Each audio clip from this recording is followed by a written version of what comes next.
All right. Thanks everybody for joining me. We'll go ahead and get started here. If you got your questions, go ahead and post them. It's going to be below the video if you're on a smaller screen like a mobile device. If you're on a larger screen like a desktop computer, it's going to be to the right of the video. So I start with questions that were asked up to an hour before. So let's scroll down here. So we start here with John Z. So if you happen to post your question more than an hour ago, no worries. All you got to do is repost your question. The reason why I start with questions up to an hour before is I want to answer questions for people who I think are here waiting to see their question get answered. If you asked your question late last night or something like that, I'm guessing you're not still around waiting to see your question get answered. So if you're new to office hours, that's how I do it. So John Z says, Q, what do you think is the best read on the green? Ball to hole, hole to. All right, so sorry, Q, best read on green, ball to hole, hole to ball, low side of putt. All three sides never look the same. I guess I'm not sure what do you think is the best read on the green? Ball to hole, hole to ball, low side of putt. Not really sure exactly what you're asking, but as far as you're talking about like the direction to hit the ball on the green, I'm not really sure exactly what you're asking about. I'll tell you what I do is I look at start line. So what I do in general is I'll look at a putt. So let's say I have this putt right here. And some people putt to spots. I don't really like putting to spots. I like putting, seeing the start line and then trying to put it on that line, right? So I'm seeing when I'm looking at a putt, like this particular putt, it's straight, right? It's dead straight. So if I'm watching this putt, I'm playing a movie in my mind of this putt going right toward the hole, straight toward the hole. It's a dead straight putt. So when I get in here, I'm lining this putt up with that start line that I see, right? And some people, they may have a start line that's, they may think, okay, well, my start line is 3 inches outside right, but I don't really like thinking of it that way because that's not how my mind works in the way that I'm seeing the putt. I'm seeing, in this particular case, being a dead straight putt, that would be fine. But for a putt with any kind of curvature, my mind doesn't really process that as being the start line. I'm playing the movie in my mind, and then when I get up over the ball, I'm kind of seeing how the ball is going to start and where it's going to end up. So let's say this was a right to left putt that had, a certain amount of break to it. Because when you're thinking about just start lines, you can, or when you're thinking about putting to a spot, when you hear somebody say, oh, it's 3 inches outside right. Well, if I hit the putt hard, right, that's going to take break out of it. So that might make it 1 inch outside right. And if I hit it soft where I die it in the hole, it may be 6 inches outside right. So that's not really, that's not really the way that I like to think about it. I like to think, okay, how hard am I going to hit this? What is the start line of this putt? I'm playing the movie in my mind. And then when I get over the putt, I'm seeing that movie over and over and over again. And I'm just lining up my putter to get it started on that line of what I'm trying to do, right? And then I play the movie in my mind, and then I hit it with the amount of speed that would, hopefully allow that to happen. So that's basically what I'm trying to do. As far as, I don't understand quite what you mean by ball to hole. So the best way to read. Best read on green, ball to hole.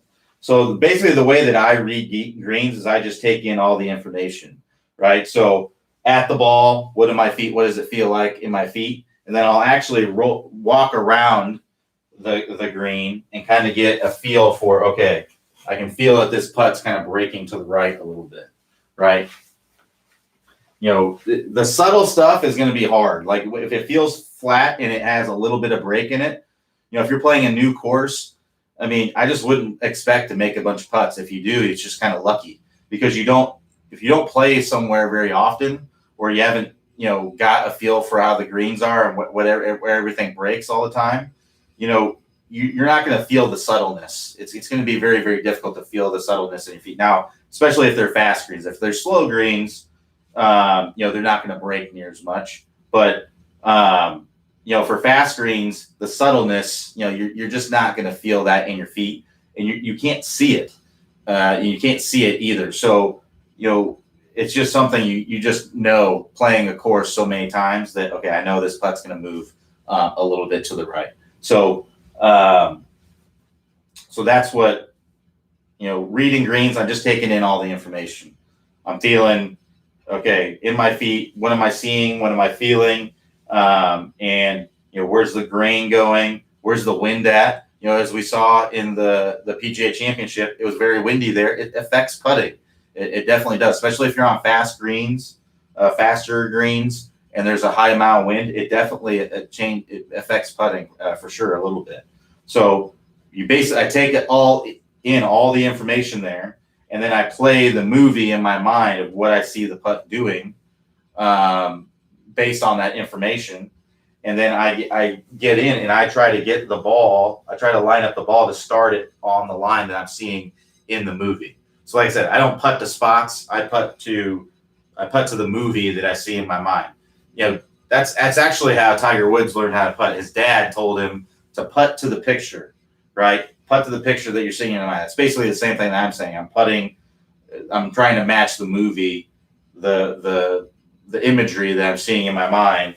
I'm getting over it. And I'm seeing, okay, let's say that this was a left, some people would say, left edge or right edge. Like I'm seeing, okay, this ball is going to start a little bit left of the hole, and then it's going to turn back into the center. I'm seeing actually where the ball is going in, and I'm just lining up the putter to give me that actual reality of what's going on. So as far as where most of the break's going to be happening, it's going to be happening by the hole because that's when the ball's slowing down. So that's where the break is most important. The ball's moving the fastest at where your feet is, so it's less important there. So I'm not sure if that's what you mean by ball to hole or hole to ball, but that's basically how I generally look at putting, and that's how you hear a lot of tour players. They usually don't talk about putting to a spot. Most of them aren't spot putters. Most of them are kind of doing what I'm saying. They're seeing a visual in their mind and they're seeing the movie in their mind and they're trying to start the ball on the line that they're seeing in their mind.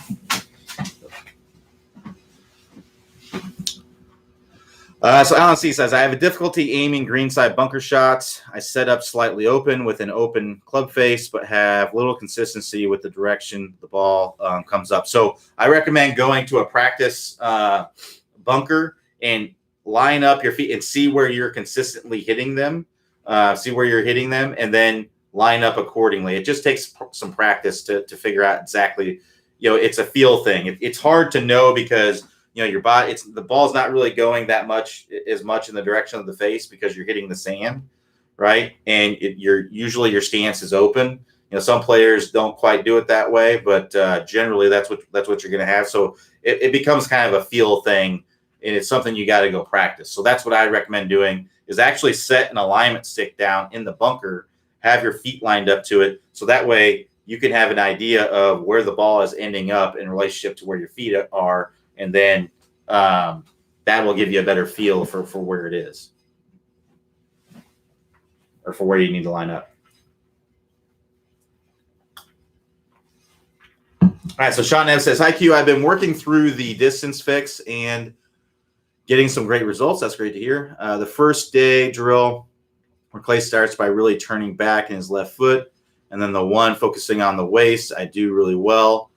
And the next two with the shoulder turn and taking your hands back really far, I don't do really well. You'll just spend time on the ones that work for me, or should I continue?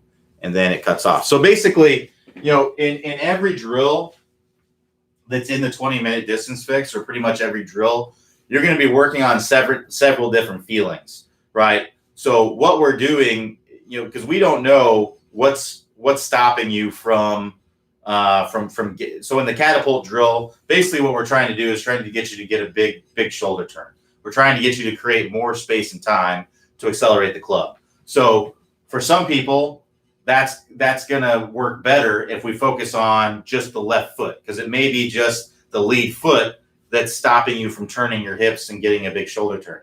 So unlocking that may unlock everything. But for some people, maybe some people are already lifting their lead foot, and it's not something that that's really going to help them very much, right? So if you look at somebody like Sergio Garcia, if he worked on getting more lag in his swing, he has a ton of lag in his swing, or Phil Mickelson, tons of lag in his swing. If he worked on getting more lag in his swing, how much is that going to help him? He really can't get any more lag, right, than what he's getting.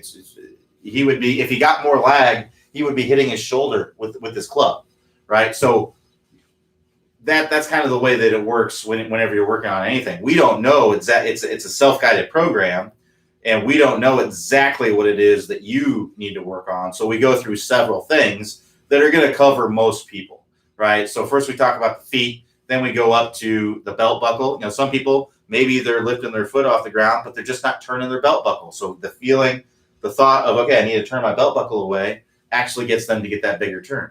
Or for some people, their waist and everything looks good. They just kind of lift up the arms and they don't turn the shoulders very much. Well, focusing on the shirt buttons turning away, you know, that could be the proper feeling that gets them there. So that's why we work. You know, we start from the ground and we work our way up to the waist and then up to the upper body. That's the reason why we do that. So you may find that certain things work better for you, while certain things work better for other people. But as you go along the way, you're going to find what works better for you.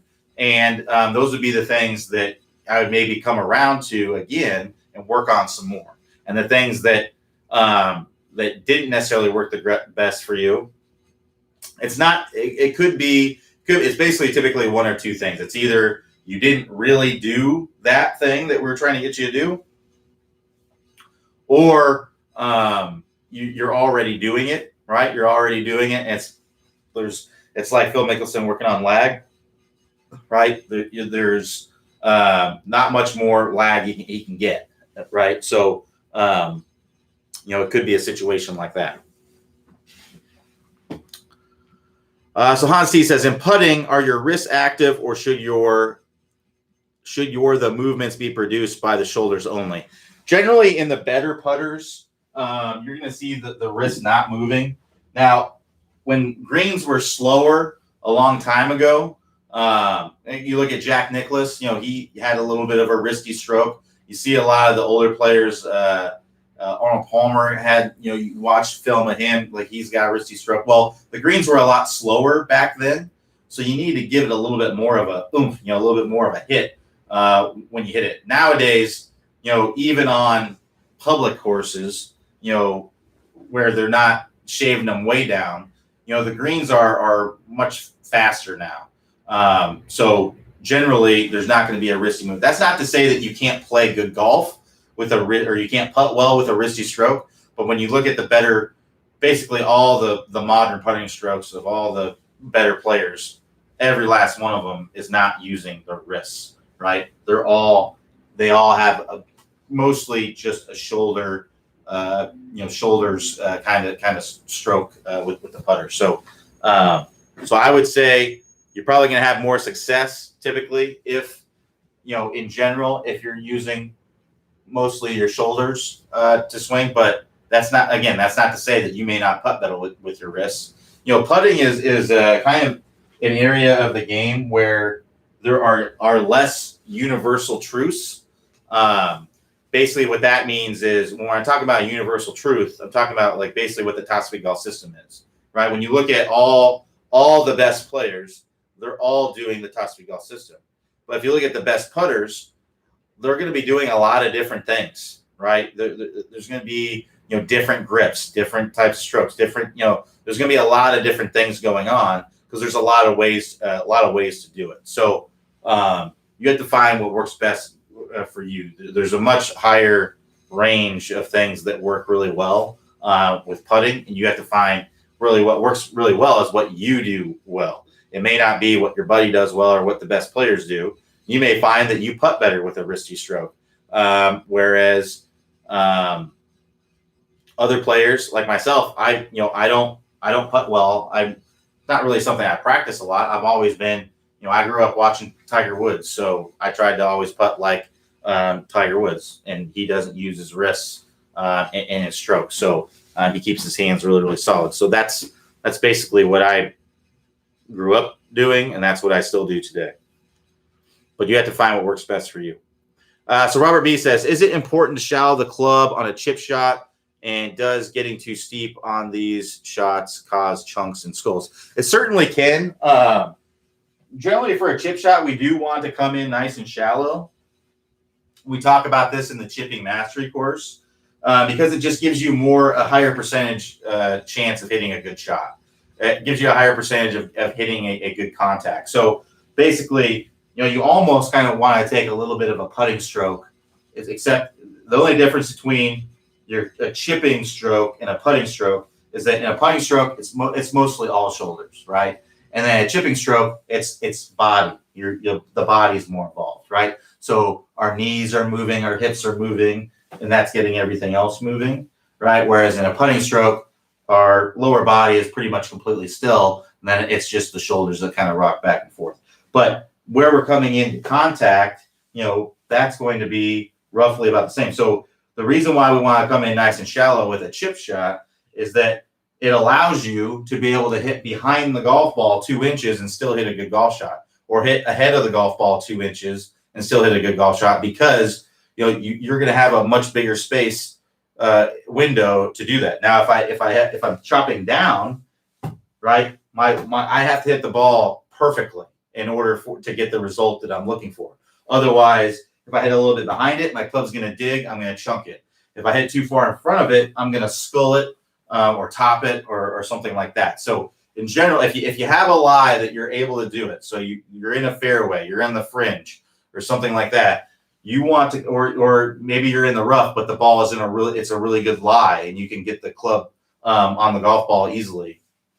Then we want to come in nice and shallow with the handle in front, because that's going to give you nice crisp contact much more consistently. So that's what I would recommend doing. And again, this is what we talk about in the chipping mastery course. So if you want to go check out that course, click the instruction tab, or sorry, no, not the instruction tab. Click the Top Speed Golf System, and then, or I keep saying the wrong thing. Click the house icon, and then that will take you to the homepage. Scroll down the homepage, you'll see a list of all the courses there. The chipping mastery course you'll see there. You might be able to, I can't remember, you might be able to get to it from the instruction tab. You might be able to go to the instruction tab and then click the chipping mastery course from there.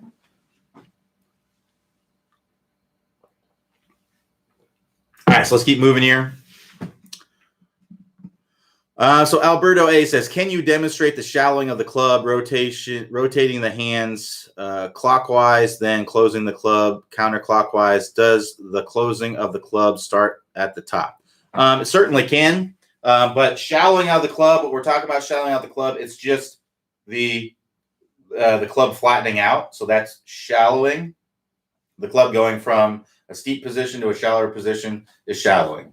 And then as we're doing that, we want to be doing this lead wrist motion. So lead wrist bowing, trail wrist bending back. So that's that squaring of the face. So the easiest way to kind of demonstrate this or see this, and this is what we talk about in the move course, and this is actually a drill from the move course, is the tennis racket drill.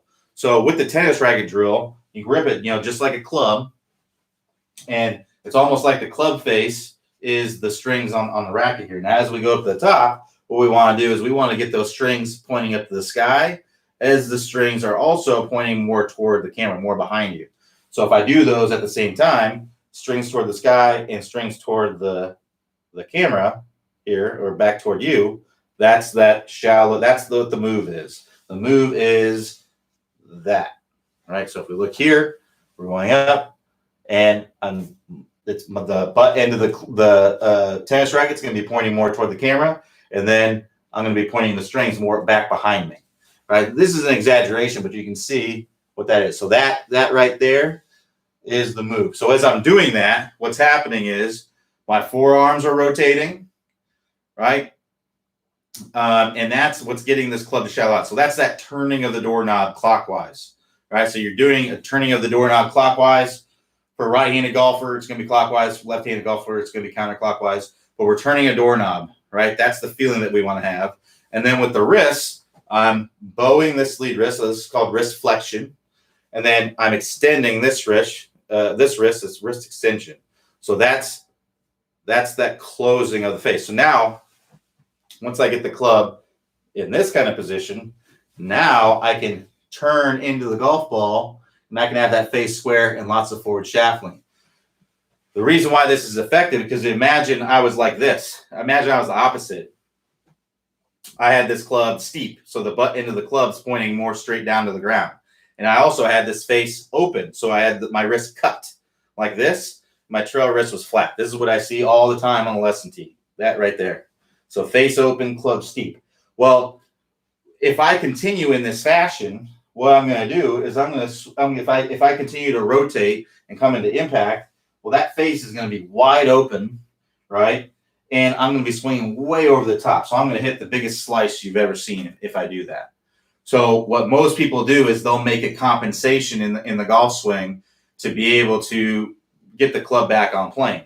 And if I'm here, that compensation involves pulling my chest up out of it, so that way my hands can go forward like this, right? So now my hands have gone, my upper body's gone away from it, and my hands have gone more out, and that drops this club. You can see that makes the butt end of the club more shallowed out.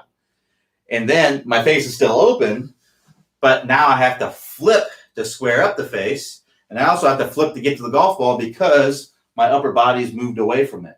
Now I can hit a functional golf shot doing that. I get the ball dead straight. But if I have a lot of speed, I'm going to hit the ball a mile in the air.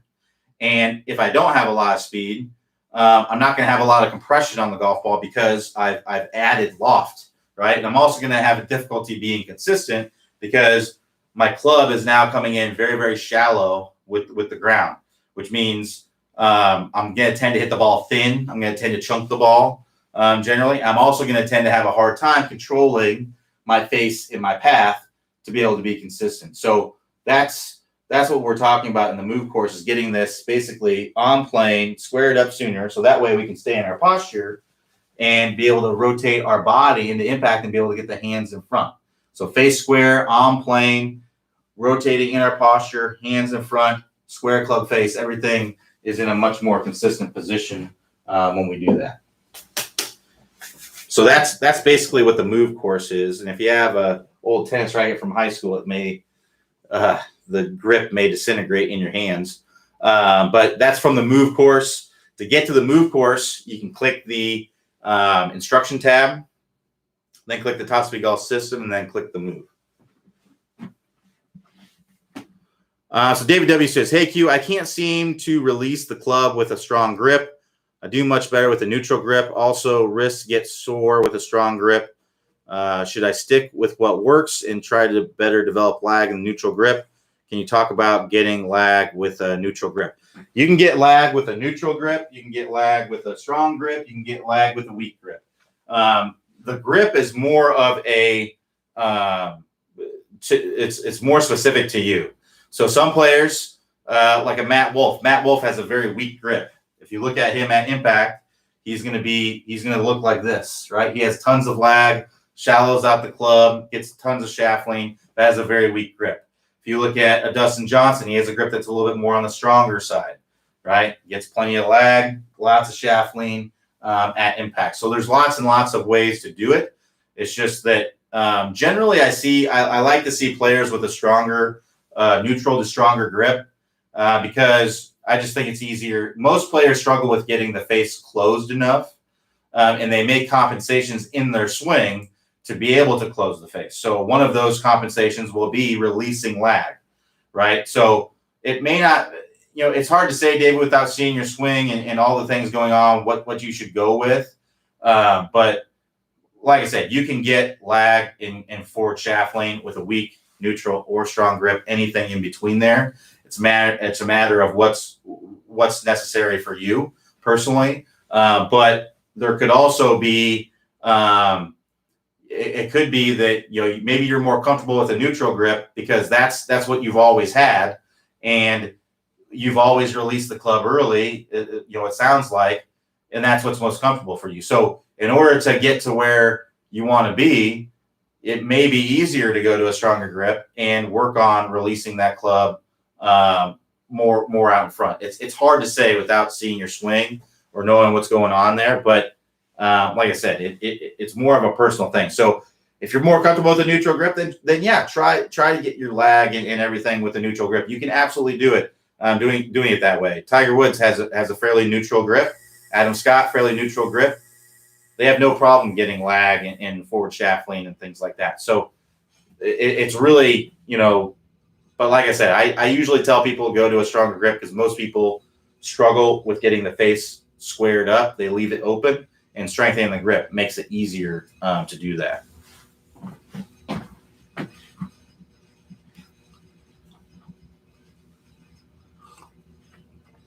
All right, so Patrick Wise says, I topped a few woods and irons on the course. What should be thinking to correct on the course? Perhaps my ball positioning was up too far. It's hard to say without seeing your swing, but basically a top is caused by either hanging, basically it's where the low point of your swing is. It's really, you're having low point issues is really what's going on.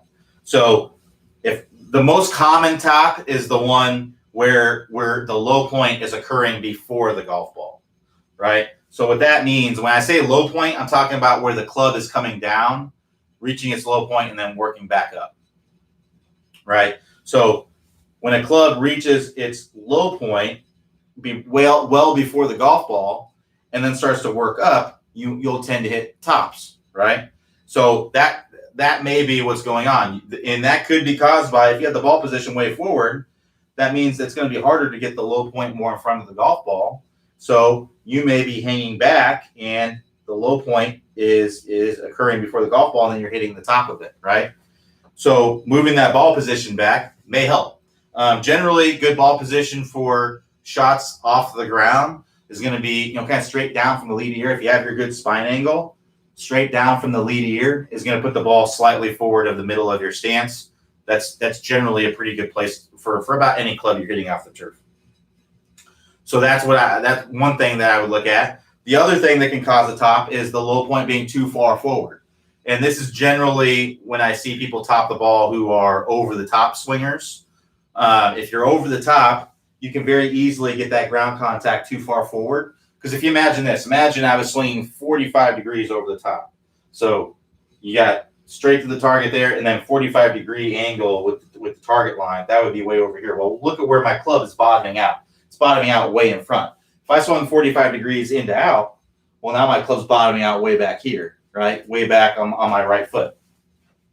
So if I'm someone who's over the top, I shift my weight forward, I swing over the top, I could easily get the low point occurring way over here and top, and shot down into the golf ball and top it when I do that. So it just depends on which one it is. It sounds like, if you're having a thought that maybe your ball position is too far forward, then my guess it's the hanging back one where the club's bottoming out here. So what I would try to feel like is that you are making sure that you're trying to feel like you're taking a divot and that you're getting the ground contact. Feel like your club's bottoming out more forward, more in front of the golf ball. That's what I would try to feel like. So divot, 3 or 4 inches in front of the golf ball. That's what I'd be trying to feel is going on. If you're just, when you're changing things on the course, when you're, because you asked for, what you should be thinking on the course. For changing things on the course, a lot of it is adjusting your feel to get the desired result that you want. So if you're topping a ball and it's from hanging back, right? So you're hanging back and you're coming in, club's bottoming out, and then you're hitting the top of it. Well, you need to feel the opposite of that. You need to feel like you're really getting your body forward and you're getting down into the ground and you're hitting the ground way in front of the golf ball to get rid of that. And what will likely happen is you'll get the result that you want. Now, if you overdo it, then you can just ease off of it. And if you still top it because you're still hanging back, then you need to exaggerate it more. Right. So a lot of what golf is, especially when you're making on-course corrections, is changing your intent to get the desired result that you want. If you have a tendency to do an issue, to have an issue, then you need to do the opposite of that issue to fix it. All right, so let's keep going here. So Jeffrey T says, I have completed the move class and I'm hitting my driver, fairway woods, and hybrids better than ever. Unfortunately, I'm having trouble hitting my irons. The ball comes off low or squirts off to the right. Should I start one of the next classes and see if I can work out the problem? It's hard to say exactly why that may be, but if the ball's coming out low and to the right, it's probably because you're hitting it low on the face and the face is open. So you need to do more of the closing of the face to get that face squared up. If the ball starts to the right, the face is open. So if you shallow out the club a lot and you swing out to the right, well, that ball is just going to go way out to the right, and you may be hitting it thin, right, which is making it go low. So what I would try to feel like is that you're turning that handle as you're coming in. So go back to the second drill in the move course where we're coming down and we're turning that handle down, we're getting that club face down, and work on that with the irons and see if you can get that ball to turn over with a more compressed ball flight. Alan C says, hi, I'm still here. I have difficulty aiming greenside bunker shots. Hey, Alan, I answered that earlier in the office hours. If you'd like to see the answer to your question, go and watch the archived office hours when we're done. To see the archived office hours, click the, when we're done here, give me about 10 minutes after the office hours is over. But you click the office hours highlights, and then you scroll down on the office hours highlights page, and you'll see all the archived ones. If you ask a question, you want to see the answer, you got to make sure you stick around for it, because I'm not going to answer questions over and over, and the same question over and over and over throughout the office hours. So Michael W says, just starting the 20-minute max speed program as suggested. I had a thought. I'm 64 and swing regular flex shaft. Won't that create problems with the shaft flex? Not likely. It usually doesn't make a huge difference. Now, it's possible if you add 10 miles per hour, to your club head speed, that you may benefit from having a different shaft. But I wouldn't let that deter you from adding speed and distance.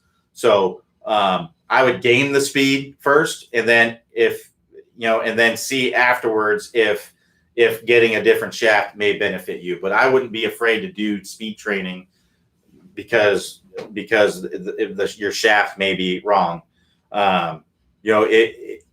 If you have that mindset, then basically you can't really improve anything in your golf game, because it might change the equipment that you have to have all the time. So I would actually try to make the change, and then if it happens, then it could be beneficial. May not make a huge difference, but it could be beneficial to see if upgrading the equipment may improve things even more. So John S says, how do you sequence lag with the move, or am I overthinking it for asking? So first, let's go over what the appearance of lag is, because the move and lag go hand in hand with each other. So the appearance of lag comes from three things. One is the thumbs up position. So this is where my thumb is pointing up like this, right? So this is what's considered radial deviation. This is ulnar deviation, where my thumb is out away from me. And then radial deviation is where my thumb's kind of pointing back. That's like a thumbs up, right? So if I'm getting lag, right, then that means I have radial deviation. I have a thumbs up kind of position. So if you see there, if I have this shaft straight up and down, and I have a neutral wrist position, meaning I'm not cupping my wrist or bowing my wrist, I'm keeping it fairly flat here, and I get in that maximum radial, well, you can see that's not a huge angle of lag. What we talk about in the top speed lag courses, we talk about 65 degrees is an angle that we want to go for between our lead arm and the shaft. That's what we want to go for at that max lag position. The max lag position is when this lead arm is parallel to the ground. So if I draw a line from my elbow or my shoulder joint to my wrist joint, when that's parallel to the ground, I want to see this angle that line and the shaft, well, I want to see that angle about 65 degrees. That's what we see as the average on tour. That's a good number to shoot for. Doesn't mean you have to have 65 degrees. There are some players like a Phil Mickelson, Sergio Garcia, that have like 30 some degrees. And there's some players like a Dustin Johnson that are more like 80 degrees. They don't have as much lag. So, but the idea here is that we have some lag as we're coming down. So as you can see there, if I have this shaft straight up and down, right, I'm not even close to that 65 degree angle, not even close. So the second thing that creates that angle of lag is the shallowing of the club, which is what we talk about in the move, right? The move is shallowing out the club. So if I have this club straight up and down, I have that angle of lag. If I shallow that club, if I go from that to shallow, look at how much that angle is sharpened. I'm pretty dang close to that 65 degree mark, right? So that's part of what creates lag. And then the last piece is the momentum of the club. So if I'm swinging this club back behind me and then my hands switch directions, that club head's still going to have momentum going back behind me, and that's going to create a sharper angle of lag. So if I put those together, the thumbs up, if I put that together with the shallowing of the club, so that's the move, and I put that together with the momentum of the club, look at how sharp I can get this angle. I can get Sergio or Phil Mickelson type lag as I'm coming down. So the move course and the lag course, they go hand in hand with each other. Typically, if you're getting some good lag without doing the move, when you go to work on the move, you're generally going to get more lag with that. So what I'd recommend doing is work yourself through the system, get to where you can get some good lag in the start of the downswing. And then when you work on the move, I would expect, or I wouldn't be surprised if you got the appearance of more lag coming down, because the club may be going from here to here when you're coming down. And if I go from there to there, that's a little bit more lag, right? I have the appearance of more lag. So they actually go hand in hand with each other. So I would work on them, work on the lag course, get your lag there, work through the top speed golf system. And then afterwards, the move is just kind of an additional thing to the top speed golf system. So at that point, once you got the top speed golf system down, then I'd be looking at the move course to make it a little bit more consistent. Get that club shallowing out sooner, which is going to add some lag. Typically going to add some lag to what you're doing. Now, if you're already getting a decent amount of shallowing and you shallow a little bit more, it's probably not going to make a huge difference. But if you're someone who's coming down like this, right, and then you change that to that, that's like going from there to there. That's I gained 5 degrees or 10 degrees of lag there. The appearance of it by getting that club shallowed out and doing the move.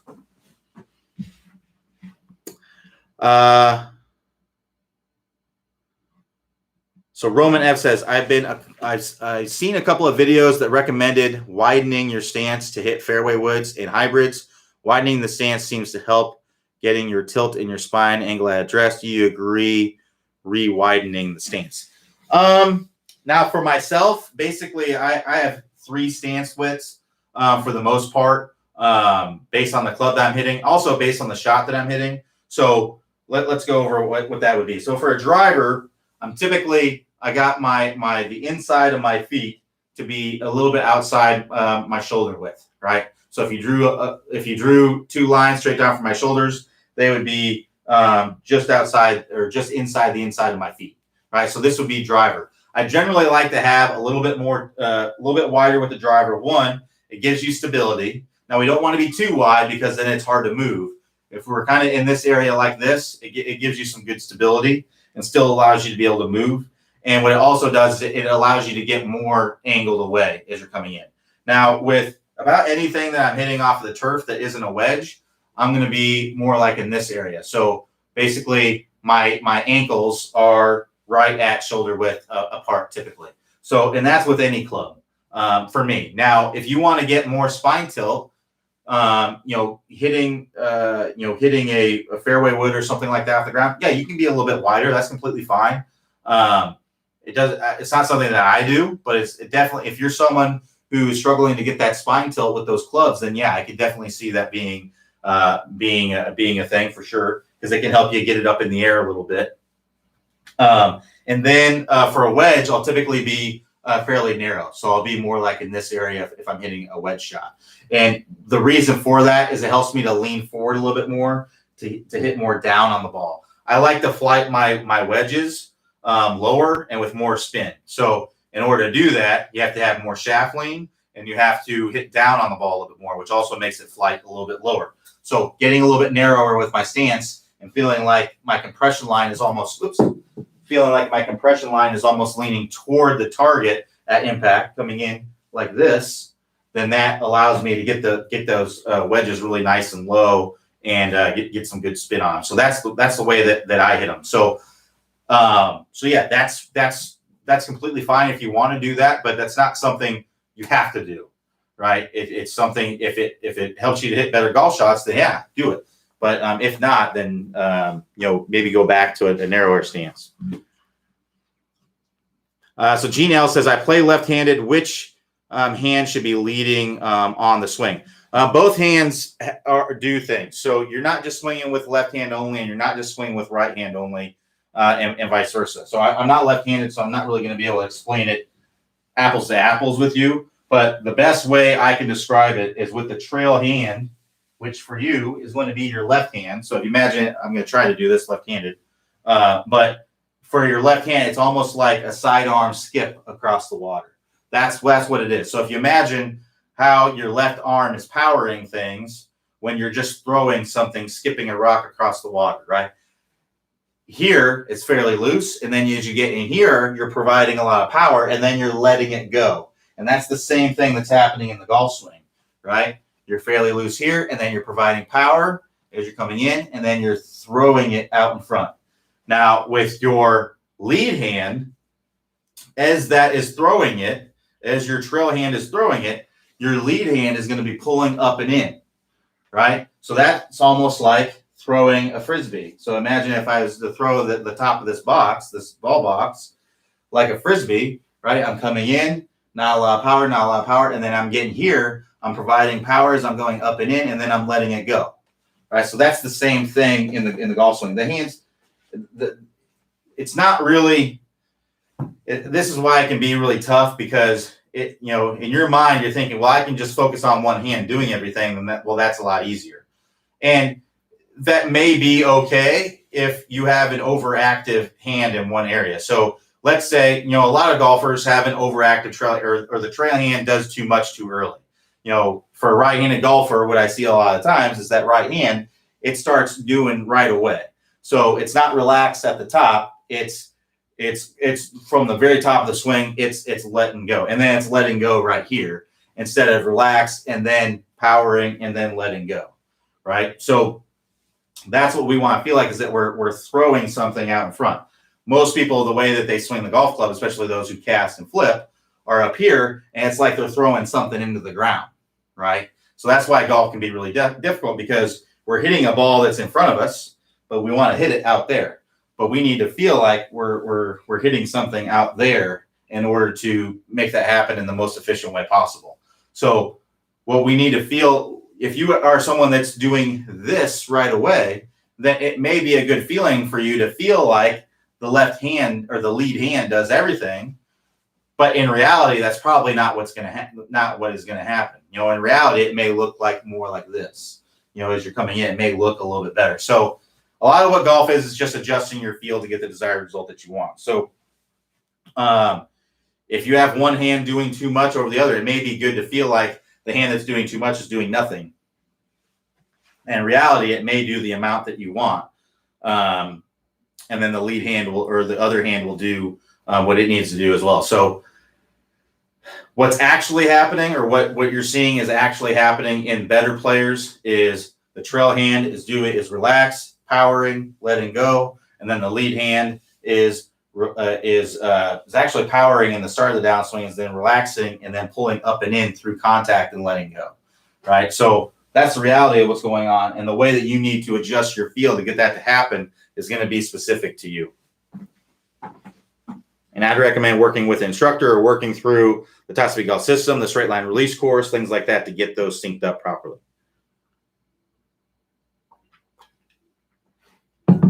All right, so let's keep answering some questions here.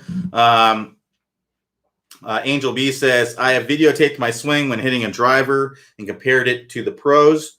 I saw that at the end of my backswing is more shallow than the pros and also leave the club face open. Having a stronger grip helps, but I still hit a 50 yards to the right on my slice. Also opening left hip by rotating helps a bit. Any tips? I'd recommend working on the move and getting that face squared up, the tennis racket drill. So you may have a strong grip, but you're leaving the face open. So you need to feel that lead wrist kind of bowing as you're coming down, that trail wrist extending. If I do that, if you watch here, if I do that, look what happens to the club face. See how it closes, right? So that's what you need to work on, the move, to get that club face closing as you're coming in. To work on the move, click the instruction tab at the top, then click the Top Speed Golf System, then work on the move and work through those drills.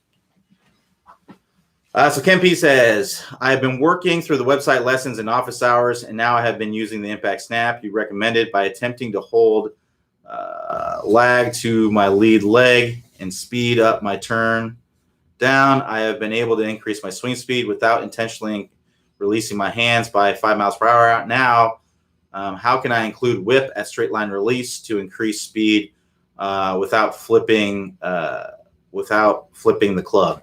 It's hard to say without seeing your swing, but I'd recommend working through the straight line release course to get things to where things are synced up. So to get to the straight line release course, click the instruction tab, then click the Top Speed Golf System and work through the straight line release drills to get to where, because those straight line release, just to remind everybody what the straight line release is, this is where we're talking about when this club is kind of bisecting the arm. So you can see right here, this club is bisecting my arms. I want that to be happening about 45 degrees out in front. It can be happening a little bit earlier than that, but if you're someone who's releasing the club early, it's right here. You know, it's like 10 degrees maybe in front of the golf ball. We want it to be at least 30 degrees or more in front of the golf ball.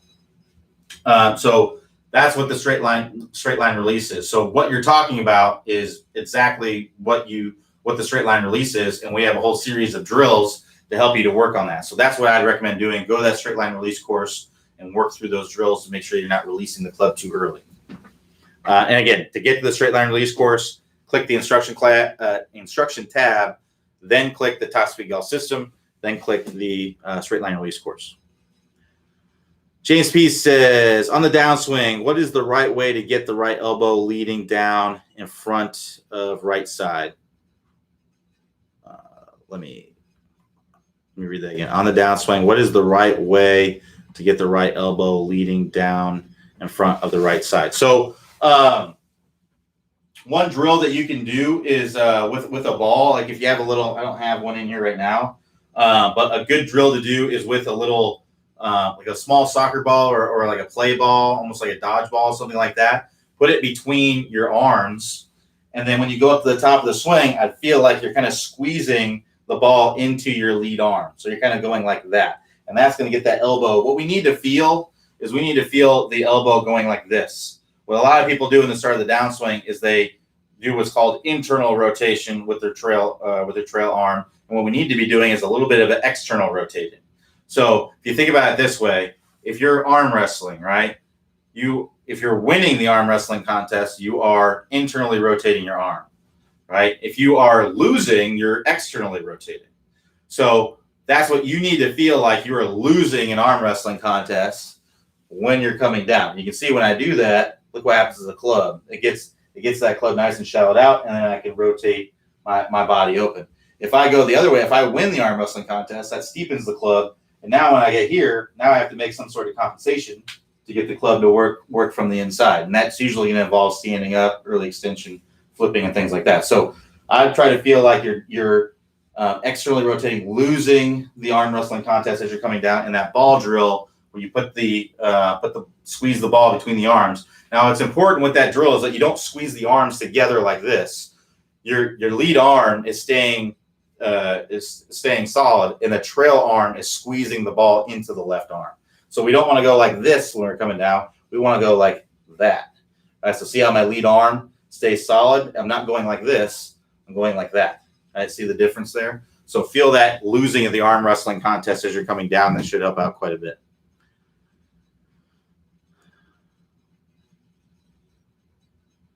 So David W. says, Q, when I try to swing hard with wood through 6-iron, I may end up on my back foot.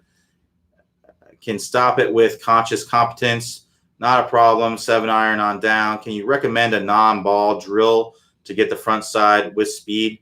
Thanks. Maybe I should have asked how do I not rush the downswing? So basically, what I would try to do is make sure that you're getting pressure, feel pressure in your left foot before anything starts down.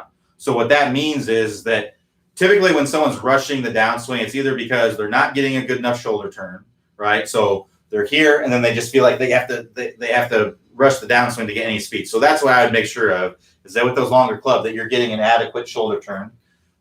So more than 90 degrees. When we're looking at the top here, we want to see basically this shoulder and that shoulder more than 90 degrees turn. So this would be 0 degrees.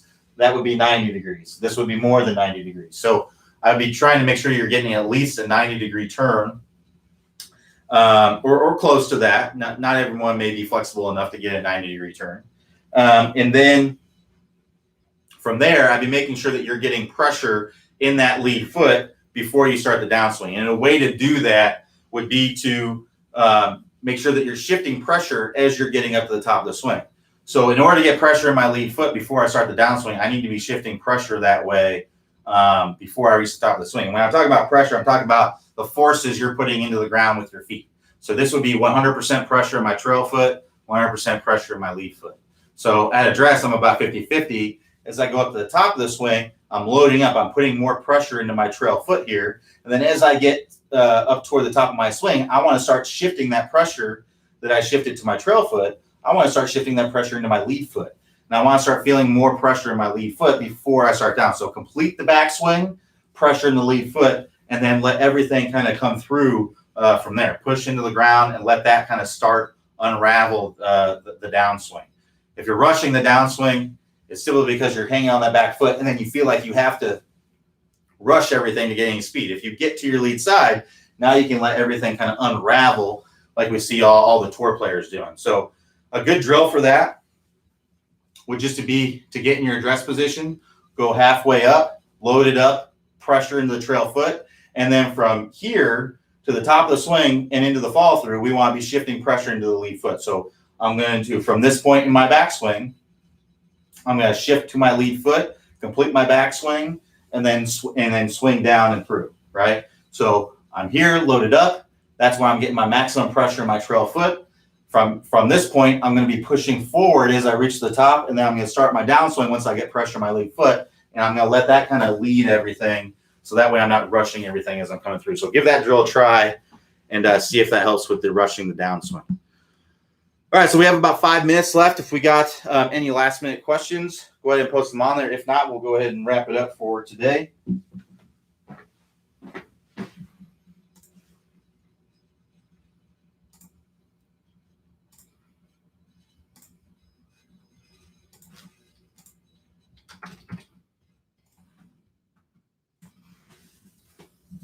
Give you all another minute to ask a question. If not, it'll be lunchtime for me.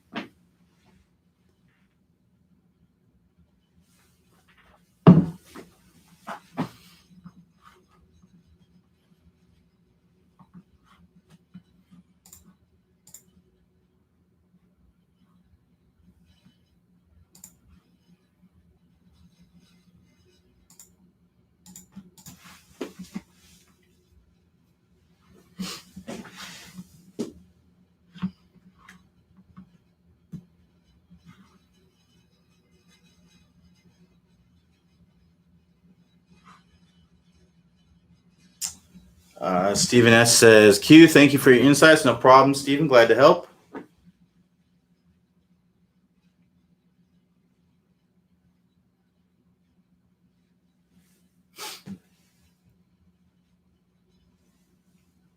All right, so since we don't have any more questions, we'll go ahead and wrap it up for today. Thanks, everybody, for joining me. We'll be back here tomorrow, Thursday. So that'll be 3 p.m. Eastern time. Everybody have a good rest of your day. Ken got one in there at the last second. Says, have you had about the lag shot? It is a flex club. Feel an increase in lag. So I have seen the lag shot, and I think it can help smooth out the swing a little bit. So if you're someone who really hurries your swing, you're going to really feel that right away with the lag shot. As far as it getting you lag, I can only really see it getting you more lag by virtue of making you smooth out your swing a little bit.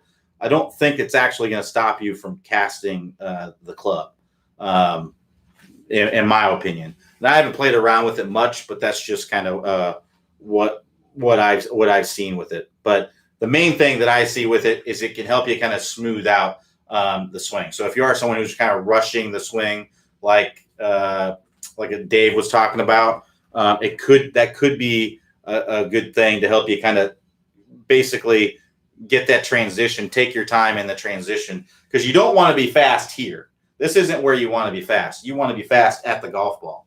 So that I think that the lag shot can help you to not be so fast up here and be more fast down there. Now, can that help you get more lag? Sure, but it's not always the case. You can still cast the club with the lag shot.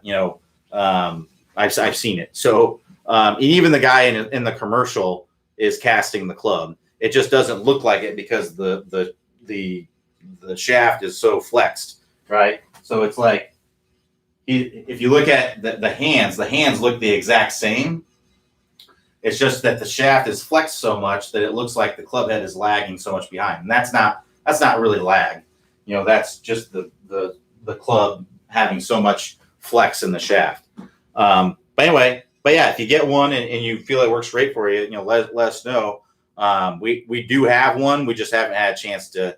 We just got so much stuff going on. We haven't had a chance to really put a good test on it. But hopefully we'll have some stuff to come on it soon. So, but thanks everybody for joining me. Like I said, I'll be back here tomorrow, Thursday, 3 p.m. Eastern time. Quick reminder: no office hours next Monday due to Memorial Day. So everybody have a good rest of your weekend, or good rest of your week. Not weekend yet. Almost there. Good rest of your week, and I'll talk to you next time.